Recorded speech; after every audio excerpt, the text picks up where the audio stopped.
आज हम बौद्ध धर्म एवं जैन धर्म का तुलनात्मक अध्ययन करेंगे। जैन धर्म एवं बौद्ध धर्म 6ठी शताब्दी ईस्वी में उदित दो महत्वपूर्ण संप्रदाय थे। हालांकि इनके साथ और भी संप्रदायों का उदय हुआ था, लेकिन सबसे महत्वपूर्ण जैन धर्म और बौद्ध धर्म ही थे। तो आज की वीडियो में हम देखेंगे कि इन दोनों धर्मों के बीच में क्या क्या समानताएं हैं और क्या क्या असमानताएं हैं। तो हम शुरुआत करते हैं। सबसे पहले हम इन दोनों धर्मों के बीच में समानताओं के बारे में देखते हैं। तो सबसे पहले इनके बीच में जो समानता है वह है कि दोनों धर्मों का उदय जो है ब्राह्मण धर्म के विरुद्ध प्रतिक्रिया के रूप में हुआ। मतलब ब्राह्मण धर्म जो बहुत ही जटिल हो गया था, बहुत ही कर्मकांडी हो गया था, तो उसकी प्रतिक्रिया के फलस्वरूप जो है दोनों धर्मों का उदय हुआ। तो ये पहली समानता है।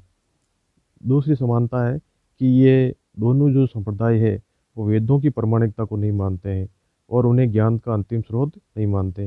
मतलब वैदिक धर्म के अनुसार वेदों की रचना ईश्वर ने की है, वो अपौरुषेय हैं और वो ज्ञान का अंतिम स्रोत है। लेकिन जैन धर्म और बौद्ध धर्म दोनों का ही मानना है कि वेद जो है मनुष्य द्वारा रचित है और वो ज्ञान के अंतिम स्रोत नहीं है। तीसरी जो समानता है वो ये है कि ये ब्राह्मण धर्म के यज्ञवाद, बहुदेववाद और जन्म पर आधारित जातिवाद को स्वीकार नहीं करते हैं और सामाजिक और धार्मिक व्यवस्था में ब्राह्मणों के प्रभुत्व को स्वीकार नहीं करते हैं। मतलब उनके यज्ञवाद, बहुदेववाद और जन्म आधारित जातिवाद को बिल्कुल भी स्वीकार नहीं करते हैं दोनों भी संप्रदाय। इसके साथ ही वो सामाजिक और आर्थिक व्यवस्था में जो और धार्मिक व्यवस्था में जो ब्राह्मणों के प्रभुत्व है उसको स्वीकार नहीं करते हैं। उनके अनुसार सभी का समान महत्व है, चाहे वो क्षत्रिय हो, वैश्य हो या शूद्र हो। ठीक है। अब हम अगली समानता की बात करते हैं। अगली समानता जो है वो ये है कि ये दोनों जो संप्रदाय है वो अनिश्वरवादी है। वो ईश्वर को नहीं मानते हैं और ईश्वर को इस सृष्टि का निर्माता नहीं मानते हैं, ना इसको संहारक मानते हैं कि भाई न तो वो सृष्टि का निर्माण करते हैं, ना ही इसका संहार करते हैं। जबकि वैदिक धर्म के अनुसार जो है सृष्टि का निर्माण करता ईश्वर है और वही इसका संहार करता है। लेकिन दोनों ही संप्रदाय जो है सृष्टि का निर्माण करता ईश्वर को नहीं मानते हैं। इसके अलावा दोनों ही धर्म जो ब्राह्मण धर्म का जो प्रवृत्ति मार्ग है उसका विरोध करते हैं और निवर्ती मार्ग पर बल देते हैं। मतलब उनका मानना है कि संसार त्याग करने से ही मतलब जो है हमें मुक्ति की प्राप्ति होगी। जबकि ब्राह्मण धर्म का मानना है कि हमें जो है वर्तमान जीवन को सुखी बनाने का प्रयास करना चाहिए और वो विभिन्न देवताओं से जो प्रार्थना करते हैं उनका उद्देश्य भी जो है अपने वर्तमान जीवन को सुखी बनाना होता है। जबकि जैन धर्म और बौद्ध धर्म दोनों ही जो है संसार त्याग पर जोर देते हैं, हालांकि वो गृहस्थ जीवन को भी महत्वपूर्ण मानते हैं। अब हम बात करते हैं अगली समानता की। अगली जो समानता है इसमें वो ये है कि दोनों ही धर्म जो है सदाचार और अहिंसा को महत्वपूर्ण स्थान दिया है। सदाचार और अहिंसा को दोनों ही ने महत्वपूर्ण स्थान दिया है। अगली जो समानता है वो है कर्मवाद और पुनर्जन्मवाद। मतलब दोनों ही संप्रदाय कर्मवाद को महत्वपूर्ण मानते हैं कि जो व्यक्ति जैसा कर्म करेगा उसी के हिसाब से उनको फल मिलेगा और पुनर्जन्म भी होता है और व्यक्ति के कर्मों के अनुसार उनका पुनर्जन्म होता है। दोनों ही संप्रदाय का ऐसा मानना है। अगली जो समानता है वह है दोनों ही धर्मों का अंतिम लक्ष्य जो है निर्वाण की प्राप्ति है, न कि अपने वर्तमान जीवन को सुखी बनाना, बल्कि इन जन्म मरण के चक्र से मुक्ति प्राप्त करना है। अगली जो समानता है वह दोनों ही संघ व्यवस्था को महत्व है। दोनों ही धर्मों के अनुयायियों की 4 श्रेणियां हैं, भिक्षु भिक्षुणी और उपासक और उपासिका। दोनों ही ने जो है अपने धर्म के प्रचार के लिए, अपने धर्म को संगठित करने के लिए संघ व्यवस्था पर जोर दिया और अपने अनुयायियों को 4 भागों में बांटा। भिक्षु और भिक्षुणी जो है सन्यासी होते थे और उपासक और उपासिकाएं जो गृहस्थ जीवन में रहकर धर्म का पालन करते थे वो होते थे। ठीक है। अब हम बात करते हैं अगली समानता की। दोनों धर्मों के जो है अपने अपने त्रिरत्न हैं। यहाँ पर कई बार कन्फ्यूजन हो जाता है कि त्रिरत्न, जैन धर्म के त्रिरत्न कौन से हैं और बौद्ध धर्म के त्रिरत्न कौन से हैं। तो जैन धर्म के जो त्रिरत्न है वो सम्यक ज्ञान, सम्यक श्रद्धा और सम्यक चरित्र है। ठीक है। और वो बौद्ध धर्म के जो है बुद्ध संघ और ये बुद्ध धम्म और संघ है। 3 त्रिरत्न है। तो इन प्रकार इनके अलग अलग त्रिरत्न हैं। दोनों धर्म में प्रारंभ में भक्ति का कोई स्थान नहीं था, परंतु दोनों में ही बाद में भक्तिवाद का उदय हुआ। मतलब जब भगवान ही नहीं है तो भक्ति का किस प्रकार की। तो दोनों धर्मों में जो है भक्तिवाद का मतलब जो है स्थान नहीं था, लेकिन बाद में जाके इनमें भक्तिवाद का उदय हुआ। इसी प्रकार बाद इनमें दोनों में जो है मूर्ति पूजा भी नहीं थी, लेकिन बाद में दोनों धर्मों में भी मूर्ति पूजा का उदय हुआ और विभिन्न जो है तीर्थंकरों, बोधिसत्वों, हाँ, इनकी जो है पूजा की जाने लगी, मंदिरों का निर्माण किया जाने लगा। अब अगली समानता जो है वह है, दोनों ही धर्मों ने जो है संस्कृत के स्थान पर बोलचाल की भाषा को अपने प्रचार प्रसार का माध्यम चुना। उन्होंने जो है, जैसे बौद्ध धर्म ने जो है पाली भाषा को जो है अपने धर्म का प्रचार प्रसार साधन चुना, और जैन धर्म ने जो है प्राकृत भाषा को जो है अपने धर्म के प्रचार का साधन चुना। ठीक है। इसके अलावा और भी कुछ समानताएं हैं कि दोनों जो है इन धर्म के जो संप्रदाय के जो संस्थापक थे, दोनों ही जो है क्षत्रिय थे, दोनों ही क्षत्रिय थे। इसके अलावा जो है आपके दोनों ने जो है विवाह किया था। विवाह करने के बाद जो है उनको दोनों के संतान हुई। हम देखते हैं महात्मा बुद्ध को सिद्धार्थ नाम का पुत्र प्राप्त हुआ था, और महावीर स्वामी को जो है प्रियदर्शन नाम की पुत्री की प्राप्ति हुई थी। ठीक है। इसके अलावा जो है 30 वर्ष तक जो है उन्होंने वैवाहिक जीवन का सुख भोगा, और उसके बाद में जो है उन्होंने पारिवारिक जीवन का त्याग करके संन्यास ग्रहण कर लिया। और ज्ञान प्राप्ति करने के लिए दोनों ने तपस्या का सहारा लिया, और उन्होंने ज्ञान प्राप्त किया। फिर बाद में ज्ञान प्राप्त करने के बाद वो मृत्यु पर्यंत जो है जन कल्याण के हेतु धर्म का प्रचार प्रसार करते रहे। ठीक है। अब जो अगली समानता है वो है, दोनों धर्मों के पास आर्य संस्कृति की पृष्ठभूमि थी। मतलब दोनों धर्मों का जो उदय हुआ है वो उपनिषदों और जो सांख्य दर्शन से मतलब प्रेरित है। मतलब उनके जो विचारों का जो मूल है वो उपनिषदों और सांख्य और योग दर्शन में मिलता है। सांख्य और योग दर्शन में मिलता है। उन्होंने उनका सुधार करके जो है जनता के सामने पेश किया।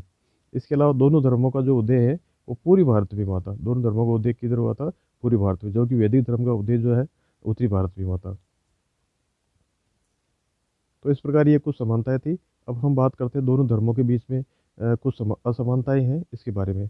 देखो, बौद्ध धर्म की तुलना में जैन धर्म अधिक प्राचीन है। मतलब बौद्ध धर्म और जैन धर्म की हम अगर उत्पत्ति के आधार पर तुलना करें तो जैन धर्म अधिक प्राचीन है। और इसके बारे में इसके अन्वयों का मानना है कि ये धर्म जो है पाषाण काल में भी प्रचलित था। और वो जो है अपने जो धर्म के प्रवर्तक है ऋषभदेव, जो है उनको आदिकालीन मानते हैं। और जबकि बौद्ध धर्म का जो उदय है वो 6ठी शताब्दी ईस्वी पूर्व में हुआ था, और इसके जो संस्थापक थे वो महात्मा बुद्ध थे। जबकि जैन धर्म के संस्थापक ऋषभदेव थे। महावीर स्वामी केवल सुधारक थे। वो 24वें तीर्थंकर थे, 24वें नंबर पर आते थे वो। ठीक है। उन्होंने केवल सुधार किया, लेकिन वो वास्तविक संस्थापक थे। महावीर स्वामी के बाद ही जो है जैन धर्म का सही ढंग से प्रसार प्रसार हुआ। अब हम बात करते हैं दूसरी असमानता की। दूसरी असमानता जो है वो है मतलब अंतिम लक्ष्य को लेकर है। अंतिम लक्ष्य वैसे तो उनका दोनों का निर्वाण प्राप्त करना है, लेकिन उनमें अगर हम सूक्ष्मता से देखें तो उनमें कुछ मौलिक अंतर है। बौद्धों के अनुसार जो निर्वाण वो अवस्था है जिसमें व्यक्ति का पूर्ण रूपेण नाश हो जाता है। जबकि जैनियों के अनुसार जो है ये अनंत अनंत आनंद की अवस्था है।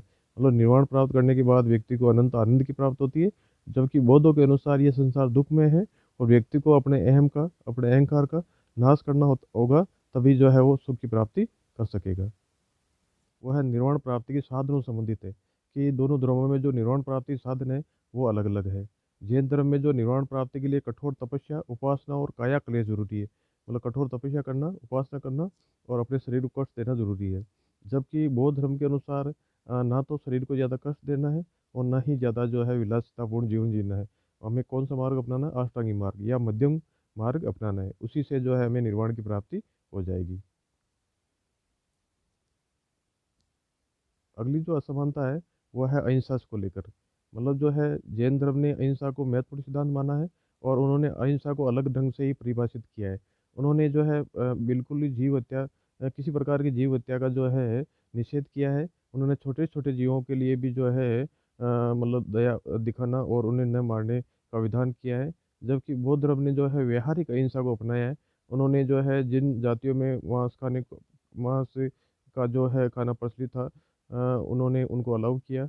और साथ ही उन्होंने ये कहा कि हमें जो है दूसरे प्राणियों के प्रति दया भाव दिखाना चाहिए। तो इस प्रकार उनकी जो अहिंसा है वो व्यवहारिक अहिंसा है। जबकि जैन धर्म ने जो अहिंसा का सिद्धांत दिया है वो बहुत ही ज़्यादा कठिन है, बहुत ही ज़्यादा जो है मतलब व्यापक है। अब हम बात करते हैं जैन धर्म के और बौद्ध धर्म में अगली असमानता पर। देखो, जैन धर्म जो है आत्मा के अस्तित्व में विश्वास करता है, जबकि बौद्ध धर्म आत्मा के अस्तित्व को भी विश्वास नहीं करता है। जैन धर्म के अनुसार प्रकृति प्रत्येक वस्तु में आत्मा है, चाहे वो सजीव है या निर्जीव है, प्रत्येक वस्तु में जो है आत्मा है। जबकि बौद्ध धर्म ने जो है हालांकि आत्मा के संबंध में जो है किसी प्रकार के विचार व्यक्त नहीं किए। उन्होंने न तो ये कहा है कि आत्मा है और न ही ये कहा है कि आत्मा नहीं है। ठीक है। अब हम बात करते हैं अगली असमानता की। अगली असमानता जो है वो है जाति व्यवस्था संबंधित। दोनों धर्म जो है जाति व्यवस्था के पक्षधर नहीं थे, लेकिन जाति व्यवस्था के विरोध का जहाँ तक प्रश्न आता है तो बौद्ध धर्म ने इसका ज़्यादा विरोध किया। जैन धर्म जो है इतना इसका विरोध नहीं कर पाए और वो जाति व्यवस्था जाल में फंस गए। लेकिन बौद्ध धर्म ने शुरुआत से लेकर आज तक जो है जाति व्यवस्था का कड़ाई से विरोध किया है। अब बात करते हैं हम सहिष्णुता की। तो सहिष्णुता की बात करते हैं तो जैन धर्म अधिक सहिष्णु था और उसने विभिन्न संप्रदायों के साथ में जो है सहिष्णुता का व्यवहार किया। लेकिन बौद्ध धर्म शुरुआत से ही कट्टर था और इसी वजह से जो है उसका विभिन्न धार्मिक संप्रदायों के साथ मतलब जो है सिद्धांतिक संघर्ष चलता रहा। अब हम बात करते हैं अगली असमानता की। देखो, सृष्टि की उत्पत्ति के संबंध में जहाँ जैन धर्म ने स्पष्ट सिद्धांत दिया है कि भाई सृष्टि की उत्पत्ति कैसे हुई है। उन्होंने जीव पुद्गल जो है द्रव्यों के बारे में जो है स्पष्ट विचार व्यक्त किए हैं। जबकि महात्मा बुद्ध ने जो है बहुत इस प्रकार के विचारों पर चुप्पी साध ली है। उन्होंने इसे अव्यक्ता नहीं कहा है और इनके बारे में किसी प्रकार के विचार व्यक्त नहीं किए हैं। अब हम बात करते हैं अगले अंतर की।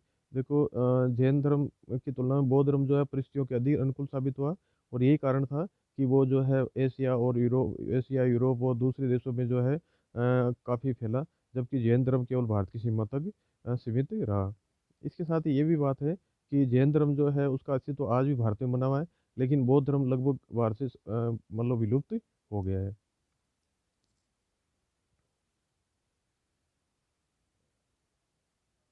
अब हम बात करते हैं अगले अंतर की। तो अगला अंतर ये है कि जो जैसे बौद्ध धर्म को विभिन्न चक्रवर्ती सम्राटों का संरक्षण मिला, जैसे अशोक है, कनिष्क है, हर्षवर्धन, वैसे जो है जैन धर्म को किसी चक्रवर्ती सम्राट का संरक्षण नहीं मिला। हालांकि उनको छोटे मोटे शासकों ने जो है संरक्षण दिया, लेकिन किसी चक्रवर्ती सम्राट का संरक्षण नहीं मिला।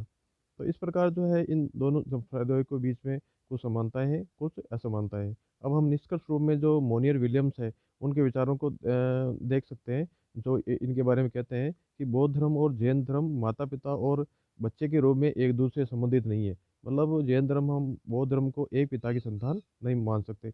मतलब इनमें इतनी समानता नहीं है कि हम इनको एक पिता की संतान मान सकते, बल्कि हम सामान्य माता पिता के बच्चे के रूप में अलग अलग अंतराल पर पैदा हुए, हालांकि एक ही समय में और अलग अलग द्वारा चिन्हित, हालांकि मजबूत पारिवारिक समानता है। हम इनको ऐसे बच्चों के रूप में मान सकते हैं जो अलग अलग परिवारों में पैदा हुए, लेकिन उनकी परिस्थितियाँ समान थी, इनकी परिस्थितियाँ समान थी। तो इस प्रकार इनके बीच में काफ़ी समानताएं हैं, लेकिन मौलिक रूप से काफ़ी भिन्नताएं हैं।